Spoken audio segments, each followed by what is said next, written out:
കർത്താവിൻ്റെ പരിശുദ്ധമായ നാമത്തിന് നന്ദിയോടെ സ്തോത്രം ചെയ്യുകയും സ്തുതിക്കുകയും ചെയ്യുന്നു. ക്രിസ്തുവിൽ ധന്യരും കർത്താവിനാൽ അനുഗ്രഹീതരുമായ ദൈവമക്കളെ, വീണ്ടും നമ്മൾ ഒരിക്കൽ കൂടി ദൈവത്തിൻ്റെ വചനം കേൾപ്പാൻ ഈ മാസാവസാന ദിവസം, ഒപ്പം കർത്തൃദിവസം കൂടെ ദൈവത്തിൻ്റെ തിരുസന്നിധാനത്തിൽ ദൈവത്തിൻ്റെ വചന കേൾവിക്ക് വേണ്ടി ദൈവം നമുക്കൊരു അവസരം കൂടി, ഒരു മുഖാന്തരം കൂടി ഒരുക്കി തരികയാണല്ലോ. ദൈവവചന കേൾവിക്ക് ആത്മാർത്ഥത കാണിക്കുന്ന പ്രിയപ്പെട്ടവരെ, സ്വർഗത്തിൽ നിന്ന് ദൈവത്തിൻ്റെ സകല കനിവും കരുണയും കൃപയും തന്ന് അനുഗ്രഹിക്കട്ടെ എന്ന് പ്രാർത്ഥിക്കുന്നു. സർവശക്തനും നീതിമാനും വചനം തന്ന് അനുഗ്രഹിക്കുന്നവനുമായിരിക്കുന്ന മഹാദൈവത്തിന് നന്ദി നിറഞ്ഞ ഹൃദയത്തോടെ സ്തോത്രവും സ്തുതിയും പുകഴ്ചയും കരയറ്റിക്കൊണ്ട് ഇന്നും ദൈവത്തിൻ്റെ ആത്മാവ് എൻ്റെ ഹൃദയത്തിൽ തന്നിരിക്കുന്നൊരു ചിന്ത ദൈവമക്കളുമായി പങ്കുവയ്ക്കാൻ, വചനത്തിലൂടെ വിചിന്തനം ചെയ്യാൻ കർത്താവിൽ ശരണപ്പെടുന്നു. എല്ലാവരെയും അഭിവാദനങ്ങൾ അറിയിക്കുന്നു. ദൈവം നമ്മെ ഇന്നത്തെ ദിവസം അനുഗ്രഹിക്കട്ടെ. ഏറിയ ധന്യതയും അതിലുപരി ദൈവത്തിൻ്റെ കൃപയും നമുക്ക് തന്ന് ശക്തീകരിക്കട്ടെ എന്നുള്ള പ്രാർത്ഥനയോടെ ഇന്നത്തെ ചിന്തയ്ക്ക് ആധാരമായി ഇയ്യോബിൻ്റെ പുസ്തകം 37-ാം അധ്യായം അതിൻ്റെ 9-ാമത്തെ വാക്യം ഞാൻ നിങ്ങളെ വായിച്ചു കേൾപ്പിക്കാം. ഇയ്യോബിൻ്റെ പുസ്തകം 37-ാം അധ്യായം 9-ാമത്തെ വാക്യം ഇപ്രകാരമാണ് വാക്യം: ദക്ഷിണമണ്ഡലത്തിൽ നിന്നും കൊടുങ്കാറ്റും ഉത്തരദിക്കിൽ നിന്നും കുളിരും വരുന്നു. ദക്ഷിണമണ്ഡലത്തിൽ നിന്ന് കൊടുങ്കാറ്റ്, ഉത്തരദിക്കിൽ നിന്ന് കുളിരും വരുന്നു. ഇയ്യോബിൻ്റെ പുസ്തകത്തിൽ ഒറ്റപ്പെട്ട വാചകങ്ങൾ കൊണ്ട് ഒത്തിരി ചിന്തകൾ സമ്മാനിക്കുന്നുണ്ട്. ഇയ്യോബിൻ്റെ പുസ്തകത്തിൽ ഓരോരോ വാക്കുകൾ, ആ വാക്കുകൾക്കകത്ത് അന്തർലീനമായിരിക്കുന്ന ആത്മീക രഹസ്യങ്ങളുണ്ട്, പ്രപഞ്ച സത്യങ്ങളുണ്ട്.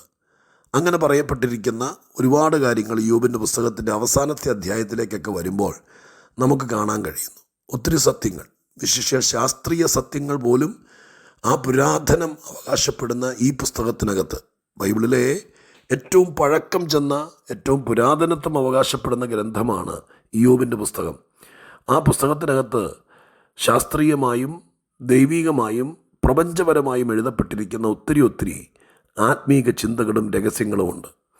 അതിലൊന്നാണ് ഇവിടെ പറയപ്പെട്ടിരിക്കുന്നത്: ദക്ഷിണമണ്ഡലത്തിൽ നിന്ന് കൊടുങ്കാറ്റ് വരുന്നു. അപ്പോൾ തന്നെ ഉത്തരദിക്കിൽ നിന്ന് കുളിര് വരുന്നു. പുരാതന ഭക്തന്മാരുടെ ഹൃദയത്തിനകത്ത് ഉത്തരദിക്ക് അഥവാ വടക്ക് എന്ന് പറയുന്നത്, അവരുടെ മനസ്സിനകത്ത് വടക്ക് ദൈവീകതയുടെ സ്ഥലമായി കരുതിയിരുന്നു.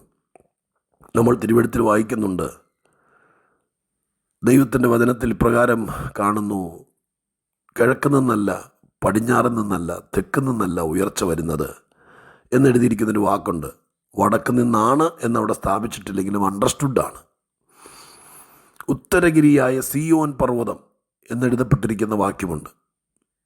പുരാതന ചിന്തയിൽ, പഴയ നിയമത്തിൻ്റെ ചിന്താഗതിയിൽ പ്രപഞ്ചത്തിൻ്റെ തലസ്ഥാനം വടക്ക് ആണെന്നും ആ വടക്ക് നിന്ന് ദൈവത്തിൻ്റെ സാന്നിധ്യവും ദൈവത്തിൻ്റെ സ്വർഗീയ പർദീസയും ഒക്കെ, അങ്ങനെ ഒരു ചിന്ത അവരുടെ മനസ്സിനകത്തുണ്ടായിരുന്നു. അതുകൊണ്ടാണ് ഈ 37-ാം അധ്യായത്തിനകത്ത് തന്നെ 22-ാമത്തെ വാക്യത്തിനകത്ത് എഴുതിയിരിക്കുന്നു: വടക്ക് നിന്ന് സ്വർണ്ണശോഭ പോലെ വരുന്നു. ഇത് അവരുടെ ഒരു ആശയമായിരുന്നു, ഒരു ചിന്തയായിരുന്നു. വടക്കേ ദിക്കെന്ന് പറയുന്നത് ദൈവം വസിക്കുന്നു, ദൈവീകതയുടെ സ്ഥലമാണ്, സ്വർഗം എന്നൊക്കെ പരാമർശിക്കുന്ന ചിന്ത ബൈബിളിൽ നിന്ന് നമുക്ക് മനസ്സിലാക്കാൻ കഴിയുന്നു. ഈ വായിക്കപ്പെട്ട 9-ാമത്തെ വാക്യം 2 ദിക്കുകൾ, ദക്ഷിണ ദിക്ക് അല്ലെങ്കിൽ ദക്ഷിണ ധ്രുവം, അവിടെ നിന്ന് ദക്ഷിണമണ്ഡലം, അവിടെ നിന്ന് കൊടുങ്കാറ്റ് വരുന്നു. കൊടുങ്കാറ്റ് നാശത്തിൻ്റെ, തകർച്ചയുടെ, ഉലച്ചിലിൻ്റെ, ഇല്ലാതെയാക്കി കളയുന്നതിൻ്റെ ഒരു പ്രതീകമാണ്. ഇയ്യോബിൻ്റെ പുസ്തകത്തിലെ ആദ്യത്തെ അധ്യായത്തിനകത്ത് ഇയ്യോബിൻ്റെ വീടിന് നേരെ കൊടുങ്കാറ്റടിച്ചു. ആ കൊടുങ്കാറ്റാണ് വീട് തകർത്തത്, ജീവിതം പൊളിച്ചത്, കൊടുങ്കാറ്റ്. അപ്പോൾ ദക്ഷിണ മണ്ഡലം കൊടുങ്കാറ്റ് ഉളവാക്കുകയും അവിടെ നിന്ന് തകർത്ത് കളയുന്ന, നശിപ്പിച്ച് കളയുന്ന, ഉടച്ചു കളയുന്ന, ഇല്ലാതാക്കി കളയുന്ന, പതറിച്ചും പാറ്റിയും കളയുന്ന കൊടുങ്കാറ്റ്, നാശനഷ്ടങ്ങൾ വരുത്തി വയ്ക്കുന്ന കൊടുങ്കാറ്റ് ദക്ഷിണ മണ്ഡലത്തിൽ നിന്ന് വരുന്നു. അപ്പോൾ തന്നെ ഉത്തരദിക്ക്, അവിടെ നിന്ന് കുളിര് വരുന്നു. കുളിര് എന്ന് പറയുന്നത് ഒരു സാന്ത്വനത്തിൻ്റെ, സമാധാനത്തിൻ്റെ, ഒരു തലോടലിൻ്റെ, ഒരു സംയമനത്തിൻ്റെ സിമ്പലായിട്ട് വേണം നമുക്ക് മനസ്സിലാക്കാൻ. ഈ വാക്യം വായിക്കുമ്പോൾ, ഇതിനകത്തെ കാര്യങ്ങൾ മനസ്സിലാക്കുമ്പോൾ, വേദപുസ്തകത്തിനകത്തുനിന്ന് അനേക കാര്യങ്ങൾ നമുക്ക് പിടികിട്ടുമ്പോൾ, ഒരു ഭാഗത്ത് തകർച്ചയുടെയും ഇല്ലായ്മ ചെയ്യുന്നതിൻ്റെയും അല്ലെങ്കിൽ നമ്മളെ ഉടച്ചു കളയുന്നതിൻ്റെയും പ്രതിസന്ധികൾ ഒരു ഭാഗത്തുണ്ടെങ്കിൽ അതിനൊരു മറുഭാഗമുണ്ട്. ഇത് ബൈബിളിൽ മൊത്തത്തിൽ കാണാൻ കഴിയുന്നുണ്ട്. ഇരുട്ടുണ്ടെങ്കിൽ വെളിച്ചമുണ്ട്. അങ്ങനെ മരണമുണ്ടെങ്കിൽ ജീവനുണ്ട്. വ്യത്യസ്തമായ രീതിയിൽ വേദപുസ്തകത്തിനകത്ത് പ്രതിസന്ധികളുണ്ട്, പ്രശ്നങ്ങളുണ്ട്, കൊടുങ്കാറ്റുണ്ട്, പ്രതികൂലമുണ്ട്. ഇതെല്ലാം സമ്മതിക്കുന്നു. പക്ഷെ അതിനൊരു മറുവശമുണ്ട്. ഇങ്ങനെ നമുക്ക് ചിന്തിക്കാം. ഒരു ദക്ഷിണ ദിക്കുണ്ടെങ്കിൽ, ദക്ഷിണ മണ്ഡലമുണ്ടെങ്കിൽ ഒരു ഉത്തര ദിക്കുണ്ട്. നമ്മുടെ ജീവിതത്തിനകത്ത് കൊടുങ്കാറ്റും പ്രശ്നങ്ങളും ഒക്കെ വാരി വിതറി എറിയുന്ന ഒരു പോരാട്ടം, പ്രശ്നം, നമ്മുടെ ഭാഷയിൽ പറഞ്ഞാൽ പൈശാചികവും സാത്താന്യവുമായിരിക്കുന്ന വലിയ പ്രതികൂലത്തിൻ്റെ കൊടുങ്കാറ്റ് ഒരു ഭാഗത്ത് നിന്ന് കൂടടക്കി വരുമ്പോൾ, അത് മാത്രമല്ല ഈ ലോകത്തിലുള്ളത്. ഒരു മറുവശമുണ്ട്. ഒരു ഉത്തരമണ്ഡലം അല്ലെങ്കിൽ ഉത്തര ദിക്ക്. അവിടെ നിന്ന് കുളിരും നാശങ്ങളും നഷ്ടങ്ങളും സംഭവിക്കുന്നതിൻ്റെ പുറകിൽ നമ്മളെ സ്വാന്തനിപ്പിക്കുന്ന, ബലപ്പെടുത്തുന്ന, കൃപ തരുന്ന, മനസ്സ് തണുപ്പിക്കുന്ന, നമ്മുടെ ചൂടേറിയ അന്തരീക്ഷത്തിന് കുളിരേകുന്ന ഒരവസ്ഥ ഈ ഉത്തരദിക്കിൽ നിന്നുണ്ടാകും. ചുരുക്കി പറഞ്ഞാൽ, പൈശാചികവും സാത്താന്യവുമായിരിക്കുന്ന പോരും പോർവളിയും പോരാട്ടങ്ങളും കൊടുങ്കാറ്റ് പോലെ നമ്മുടെ ജീവിതത്തിലേക്ക് വരുമ്പോൾ, അത് മാത്രമല്ല, ഇതിനൊരു മറുവശമുണ്ട്. ചിലപ്പോഴൊക്കെ നമുക്ക് നേരെ ഈ ദക്ഷിണമണ്ഡലമായിരിക്കും തുറന്നിട്ടിരിക്കുന്നത്. അവിടെ നിന്ന് നമ്മുടെ കുടുംബത്തിനും നമ്മുടെ ജീവിതത്തിനൊക്കെ നേരെ ഭയങ്കര കൊടുങ്കാറ്റ് ആഞ്ഞടിക്കും. ചില സന്ദർഭത്തിൽ അങ്ങനെയൊക്കെ സംഭവിച്ചേക്കാം. ദക്ഷിണ ദിക്കിൽ നിന്ന് കയറി വരുന്ന കൊടുങ്കാറ്റ് ജീവിതത്തിന് നേരെ ആഞ്ഞടിച്ചേക്കാം. ഉറച്ചു നിൽക്കുന്ന വലിയ വടവൃക്ഷത്തെ വേരോടെ മറിച്ചു കളയാൻ കഴുത്തുള്ള കൊടുങ്കാറ്റ്. പക്ഷേ ഈ ലോകത്ത്, ഈ പ്രപഞ്ചത്തിൽ ഒരു ഉത്തരദിക്കുണ്ട് എന്ന കാര്യം മറക്കരുത്. കുളിരും തണുപ്പും സാന്ത്വനവും തലോടലും ഒക്കെ നമുക്ക് നൽകി തരുന്ന ഒരു ഉത്തരമണ്ഡലം. എന്നെ കേൾക്കുന്ന പ്രിയപ്പെട്ടവരെ, ഞാൻ ഈ സന്ദേശം വളരെ ചുരുക്കമായി നിങ്ങളുടെ ശ്രദ്ധയിൽപ്പെടുത്തുമ്പോൾ, ജീവിതത്തിൻ്റെ ചില മേഖലകളിൽ, ചില ഘട്ടങ്ങളിൽ ദക്ഷിണ ദിക്കിൽ നിന്ന് ആഞ്ഞടിക്കുന്ന ചില പ്രശ്നങ്ങൾ, ഞാനിപ്പോൾ തെക്ക് നിന്നാണ് കാറ്റ് വരത്തുള്ളൂ എന്നൊന്നുമല്ല ഞാൻ സ്ഥാപിക്കുന്നത്. ഇത്രയേ ഉള്ളൂ ഈ ചിന്ത. ഒരു ഭാഗത്ത് പ്രശ്നമുണ്ടെങ്കിൽ മറുഭാഗത്ത് തണുപ്പുണ്ട്. ഒരു ഭാഗത്ത് നമ്മുടെ ഹൃദയം കത്തിക്കുന്ന വിഷയങ്ങളുണ്ടെങ്കിൽ മറുഭാഗത്ത് കുളിരേകുന്ന വിഷയമുണ്ട്.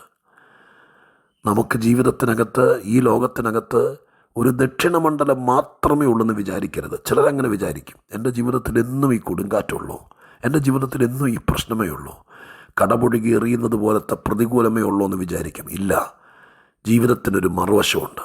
ഈ പ്രശ്നങ്ങൾക്കൊരു മറുവശമുണ്ട്. ഒരു ഉത്തരദിക്കുണ്ട്. യേശുവിൻ്റെ നാമത്തിൽ ഞാൻ നിങ്ങളെ ഈ വചനത്തിൻ്റെ മുമ്പിൽ നിർത്തിക്കൊണ്ട് അനുഗ്രഹിച്ച് പ്രാർത്ഥിക്കാം. ദക്ഷിണമണ്ഡലത്തിലെ കൊടുങ്കാറ്റ് കൊണ്ട് കുറച്ച് നാളുകളായി വലിയ പ്രതിസന്ധികൾ നേരിടുന്നെങ്കിൽ, ഇതൊരു മാസാവസാന ദിവസമല്ലേ? ചിലപ്പോൾ നിങ്ങളിൽ ചിലർ ഈ ജൂൺ മാസം മുഴുവൻ ദക്ഷിണ ദിക്കിലെ കൊടുങ്കാറ്റ് ആഞ്ഞടിച്ചൊരു മാസമായിരിക്കാം. പക്ഷെ നമുക്ക് പ്രതീക്ഷിക്കാം, അടുത്ത മാസം ഉത്തരദിക്ക് തുറക്കപ്പെടട്ടെ. തണുപ്പും തലോടലും തഴുകലും എല്ലാം നമുക്ക് ലഭിക്കട്ടെ. ദൈവീകതയുടെ സ്പർശനം ഉണ്ടാകട്ടെ. അന്ധകാരത്തിൻ്റെ കൊടുങ്കാറ്റ് നമ്മുടെ ജീവിതത്തിന് നേരെ ആഞ്ഞടിച്ച് ചില നഷ്ടങ്ങൾ ഒക്കെ വരുത്തിക്കാണും, സങ്കടങ്ങൾ വരുത്തിക്കാണും. മറുഭാഗത്ത് നമ്മെ തണുപ്പിക്കുന്ന ഉത്തരദിക്കിൻ്റെ ഇടപെടലും അതിൻ്റെ സ്പർശനം ഉണ്ടാകട്ടെ. അതിനായി നമുക്ക് ദൈവത്തോട് പ്രാർത്ഥിക്കാം. നിങ്ങളെ കർത്താവ് അവണ്ണം അനുഗ്രഹിക്കട്ടെ എന്നുള്ള അകമഴിഞ്ഞ പ്രാർത്ഥനയോടെ ഞാനൊരു വാക്ക് പ്രാർത്ഥിക്കാം. പരിശുദ്ധ ദൈവമേ, ഞങ്ങളുടെ സ്വർഗീയ പിതാവേ, ഈ പുസ്തകത്തിൽ ഞങ്ങൾക്ക് ലഭിക്കുന്ന ദൈവിക പ്രകാശനത്തിനായി സ്തോത്രം. ദക്ഷിണ ദിക്ക്, അവിടെ നിന്ന് കയറി വരുന്ന പ്രശ്നങ്ങൾ, അവിടെ നിന്ന് ആഞ്ഞടിക്കുന്ന കൊടുങ്കാറ്റുകൾ ജീവിതത്തെയും ജീവിത സാഹചര്യത്തെയും വല്ലാതെ ഉലയ്ക്കുന്നതായിരിക്കാം.